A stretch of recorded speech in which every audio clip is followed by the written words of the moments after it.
taste of the real world. I got battered on the North Shore. It gave me comfort when I always knew that. I always knew that you were there for me next door. I lived it hard on the long road. I ran through every single zip code. I get lonely, but I always knew that. I always knew that your heart I could call home. Alright, what's up mga kamatler na isang magandang araw sa inyong lahat. Ito pa rin ang inyong abot kamay na mga teacher, si Sir Ash. And today, we are going to discuss the second to the last part of our module discussion for quarter 3. And today, we will be focusing on module 6. Alright, at ngayon ay we will be discussing the grade 7 mathematics. So mga grade 7 dyan, today is our discussion for the second to the last module para sa quarter 3. So ano nga ba ang topic natin for today? It is all about the exterior and interior angles of a convex polygon and circle. So madaling salita, my dear math learners, we will be talking more on angles about this module as well as the parts of a circle. Okay?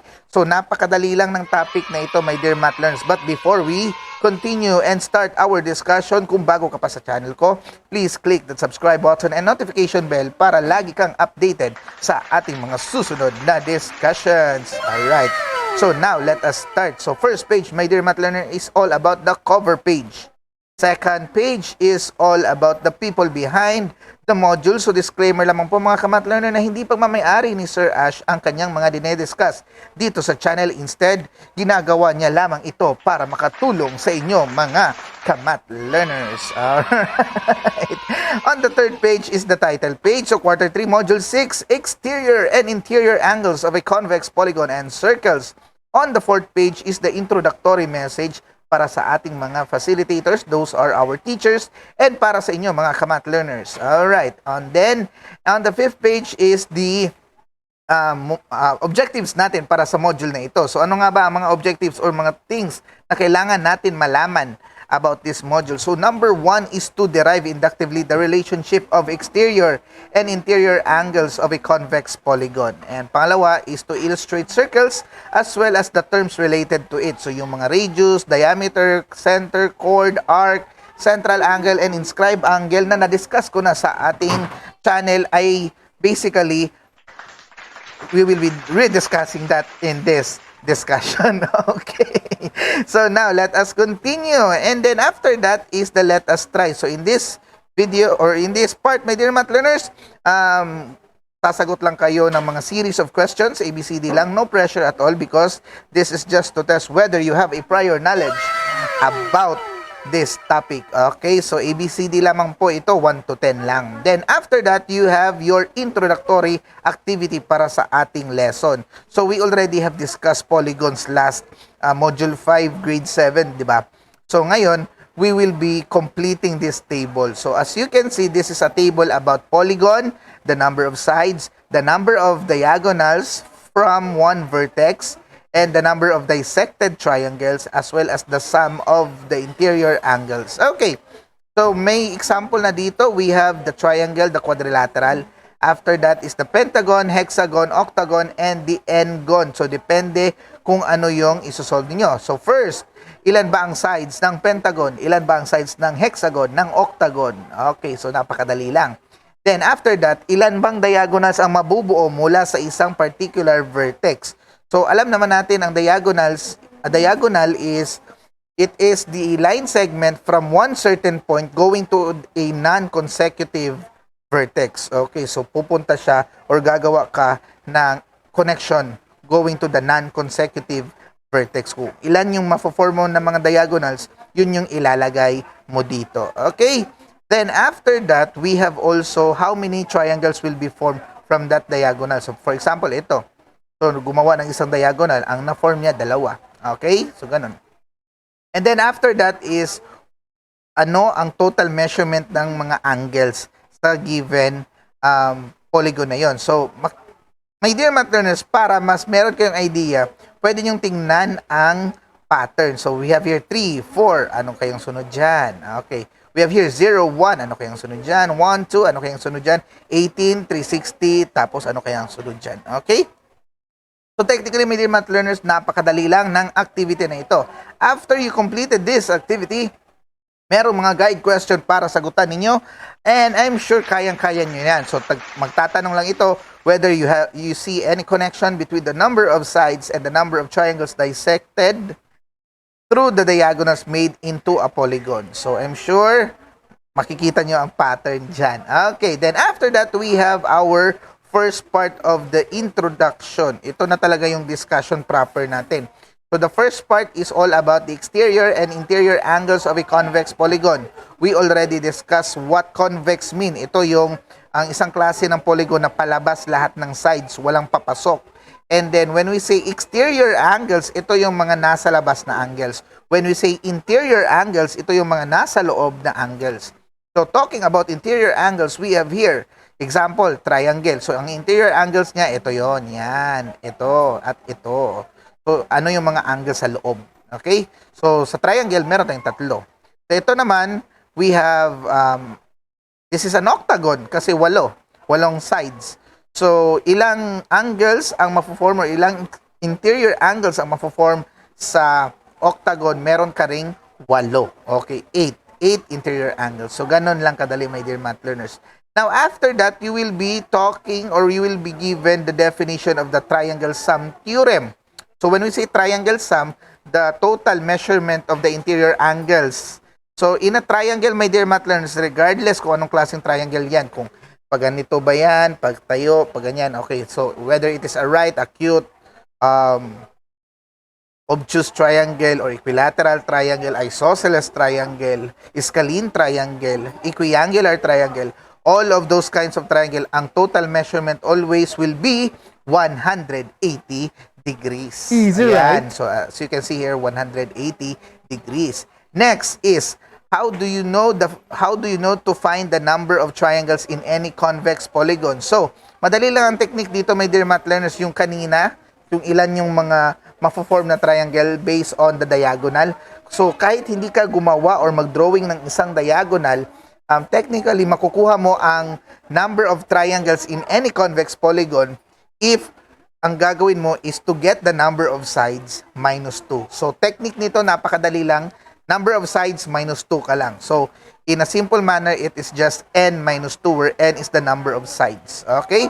So, kung meron kang 8 sides, meron kang 6 na triangle na ma-form doon. Kung meron kang 4 sides, meron kang 2 triangles na ma-form doon. So, basically, minus 2 ka lang talaga. So, this is the technique on how to know the number of triangles formed in a convex polygon based on a diagonal. Okay, so next niyan is, how do we know the sum of the measures of the interior angles of a convex polygon? So, ano naman ang total measurement ng mga angles sa loob? Alam na natin na si 180 is para kay triangle. So, ang tanong ngayon is, para sa ibang mga triangle, paano natin kukunin yun? So, technique nito, my dear math learners, is basically know the number of triangles muna and then multiply it by 180. So, we have here kanina, di ba, alam na natin paano malaman ang number of triangles in a convex polygon. So, n minus 2 lang yun. So, ang sagot doon, ima-minus mo lang sa 180. So, yun ang technique niya. So, n minus 2 times 180. So, therefore, kung meron kang 4, so 4 minus 2, kung meron kang 4 sides 4 minus 2, that is 2. So, 2 times 180, that is 360. So, lahat ng quadrilateral, meron 360. So, example naman dito is, what if meron kang 15 o 15 gon daw? So, 15 minus 2, that is 13. 13 times 180, 2,340 degrees. Alright, so ganun lang kadali, my dear math learners. Now, how about kung ang measure naman ng interior angle ang nawawala? Okay, so kanina, number of triangles, n minus 2. Ngayon, then, after that, we know the sum of the measures of the interior angles. So ngayon, what if naman ang interior angle ang nawawala? So yung measurement talaga ng angle sa loob. Now, if this is the case, my dear math learners, connectivity lang sila talaga. So, ang gagawin mo is to subtract, okay? To subtract the sides. Kung meron kang, let's say, 8 sides. 8 minus 2, so malalaman mo yung number of triangles, right? And then, multiply it by 180. Then, after that, i-divide mo lang siya sa number of sides ulit. Okay? So, ganun lang kadali ang technique. So, if ever ito, 6 6 sides man ito, di ba? So 6 minus 2, 4. 4 times 180. So ang sagot doon is, of course, 18 plus 18 is 360. So 360 plus 360, that is 720. So 720 divided by 6. So yun ang sagot. Okay. So if ever ito naman, ito, example number 1. What if 8 a regular octagon? So talking about regular polygon, ito yung mga polygon na merong equal as sides and equal angles. Okay. So we have here regular octagon. So lahat ng sides nito equal. So ang gagawin mo lang is 8 minus 2. So 6. Merong 6 triangles na ma-form dito. Then that 6, multiply mo sa 180 degrees, makukuha mo ang total measurement ng mga angles. So that is 1,080. Tapos para makuha mo ang measurement ng bawat angle, i-divide mo lang sa number of sides. So since this has 8 sides, so divide by 8 ka lang. So 1,080 divided by 8, that is 135 degrees. Easy, right? Easy lang talaga. Now let us go to example number 2. Example number 2 naman is a pentagon. However, hindi siya regular kasi hindi equal ang mga measure ng mga sides. But ang apat na mga angles ay binigay na. Meron tayong symbol ng 90 degrees. Ayan, dalawang symbol yan. So 90 plus 90, 180 na yan. Tapos meron pang binigay na 120, meron pang binigay na 100. So we have 90 plus 90, that is 180. 180 plus 120, that is 300 degrees. Plus 100, 400 degrees. So 400 degrees na ang total nito. Ang tanong, paano mo makukuha ang fifth angle? Okay, so ganito lang. Dapat alam mo ang total measurement ng isang pentagon. To know that, of course, 5 minus 2 ka lang, that is 3. 3 times 180, the answer is 540. So, yung 540, ima-minus mo na ngayon dito sa 400 mo na total. Para 540 minus 400, ang matira, yun na yung para kay X. Ayan. At nag-talk na naman tayo kay X. Hindi na naman naka-move on si mathematics. Alright. So, the answer is 140 degrees. Alright. So, ganun lang kadali, my dear math learners. Now, example number 3. Find the value of X. X ulit. Alright. So, ilan ba itong mga sides dito? 1, 2, 3, 4. So, meron tayong 4 sides. So, this is a quadrilateral. So, of course, if that is a quadrilateral, meaning 360 ang total nito. However, binigay dito, ito daw si first angle, si second angle, at si third angle ay pareho ng measurement, X. Ayan. And ang fourth angle is 60. So, ang gagawin mo lang is that 360 degrees minus mo sa 60. So, 300 na lang. At paghahatian na ngayon ang 300 ng tatlong X na ito. So, therefore, ang sagot ay 100. Easy, right? Easy lang talaga, my dear math learners. So now let us go to finding the number of sides of a polygon. So finding the number of sides of a polygon. So of course, ito baliktad na ito na technique. So the sum of the interior angles of a polygon is 1,620. So question, how many sides is that? So gagawin mo dito is babaliktarin mo lang. Alam natin na in getting the sum of the measurement of the angles, we go with n minus 2 times 180. Para makuha. So, what if ang binigay ngayon is yung sum na? Paano mo makukuha ang n? Okay, so ganito lang technique, my dear math learners.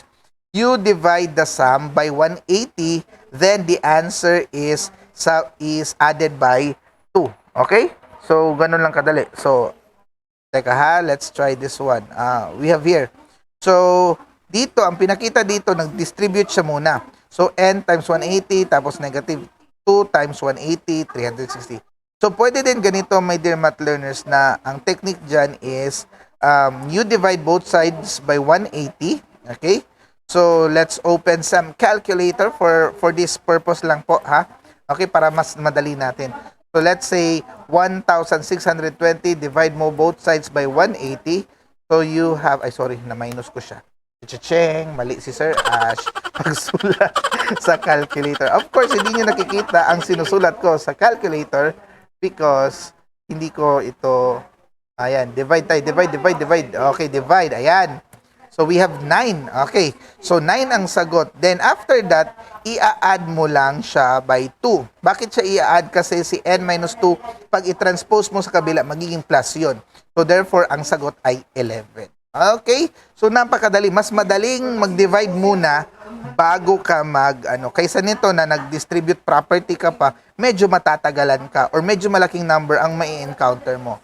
That is why medyo mahirap siya for your case. Okay? So ulitin ko, another technique is to divide the sum by 180, then after that yung sagot is i-add mo lang by 2. Okay? So ganun lang kadali ang technique. Okay, talking about exterior angles, my dear math learners. Okay, so ano naman ang exterior angles? Technically, my dear math learners, exterior angles is basically a linear pair of the interior angles. Okay? So, when we say exterior angle, it is the angle outside. But technically, ang technique nito is to expand or to extend the line, the side itself. So, for example, you have a triangle, right? So, this base, if you extend that to 1, you will be forming an outside angle, and that angle formed outside is what we call the exterior angle. Okay? So, ganun lang kadali, my dear math learners. So, we have here, an exterior angle is an angle between a side of a polygon and an extended adjacent side. Example, ganyan nga. So, exterior angle theorem is basically a supplementary pair. Okay? So, kung ano yung binigay dito na measurement sa interior, minus mo lang siya sa 180, so yun na yung exterior angle. So example, you have here 30 degrees. So ano daw si angle 3? So 180 minus 30, that's 150. Yan, 150. Right? So napakadali lang. So ito naman, 90 degrees ay yung nasa interior niya. So if you extend this one, the exterior is also 90 degrees because 180 minus 90 is 90. And of course, for the last one, itong 60, so if you extend this one, you will have angle 1. So 180 minus 60, that will be 120. Alright, so you have here. Alright, so napakadali lang, my dear math learners. Now, let us go to finding the measure of exterior angles of a polygon. So how do we get this one? So to find the measure of each exterior angle of a regular polygon, the formula is 360 degrees divided by n, where n is the number of sides. So example of that one is, if ever meron kang 30 sides, so 360 divided by 30, sagot 120. Kung meron kang 8 sides, so kung meron kang, let's say, 12 sides ba? Sige, ano ba pinakata? 10 sides na lang. Oh. Kung meron kang 10 sides, so you have a 36 degrees as each measurement of the exterior angle. So ganun lang kadali, my dear math learners. Okay? Now, we have here example number 2, my dear math learners. So we have here, find the missing value of the fourth exterior angle x. X na naman. So, as you can see, yung formula kanina, 360 over n, hindi yun ma-apply dito because we don't have any, this is not a regular polygon. Hindi pareho ng measurement. So, basically, my dear math learners, ang total measurement ng mga angle sa loob is 360. Basically, ganon din ang total measurement sa labas. Okay? So, we have 38, we have 100, we have 91, and the other one is So what you will do is you just add 38, 100, and 91. Then the total measure of that is ima-minus mo sa 360 degrees. So adding 38, 100, and 91, you will be having you will be having 229. Okay? Then ima-minus mo sa 360 yun, that final answer is 131 degrees. Alright, so napakadali lang, my dear math learners. And now, let's talk about circles. Now, sa circle, napakadali lang. Circle, ito yung bilog. So, it is not part of the polygon because polygon is a closed figure with sides. Ang circle, wala siyang side. Buo lang talaga. Okay. So, a circle is named from the center. Okay? So, since ang center nito is T, so this is known as the circle T. If you connect the center going to any part of the circle, that is what we call the radius. Okay? So, from center going to any part of the circle, that is the radius. If ever you make a line segment that will not touch, hindi tatama sa center, ang tawag naman doon ay chord. Okay, chord ang tawag. Pero kapag yung chord mo ay dumaan sa center, meaning yung bawat dulo, kasi ang ibig sabihin ng chord is it is a line segment in which the endpoint is part of the circle. Okay? So, yung endpoints niya is part of the circle. So, if ever yung chord mo ay dumaan sa center, tinamaan niya yung center talaga, ang tawag sa chord na yon ay diameter. And it divides the circle into two equal parts. So, ang tawag sa half circle is semicircle. Okay, so I hope madali lang sa inyo ang mga meaning, alright? Then we go with second. So, ito namang second is basically a line. Hindi siya line segment. Line segment may endpoints. Line, merong arrow sa bawat dulo. So, if ever it touches the circle into 2 points, tatamaan niya yung circle ng dalawang beses. Ito, for example, may tumama siya sa S, tumama siya sa D.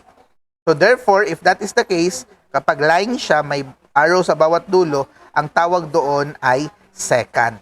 Okay, then after that, ito, may mali tayo dito, my dear math learner. Bakit? Kasi ito ay second din, ang dinrawing ng figure. Pero, ito siya pag tumama lang ng isang beses, meaning touch lang. Okay? Tangent to a circle is a line or ray or a segment in the plane which intersect circle at exactly 1 point. So, exactly 1 point. Dapat hindi itong mukha. Mali na naman ang module. Alright. Ito na lang. So, ito ha, my dear math learners, itong EF, dapat itong F nandito sa labas banda. Hindi siya tumama sa circle. Okay? Isang beses lang dapat. Now, let's talk about angles. Okay, sa angles naman, meron tayong dalawang klase. We have the central angle and the inscribed angle. So, central angle ang tawag kapag yung vertex ng angle na yon ay yung center. Alright, kaya siya, of course, central angle. Pero kapag ang vertex naman ay part of the circle, then ang tawag doon ay inscribed angle. So now let us go to the arc. Okay, so let's talk about arc, my dear math learners. So we have here the arc.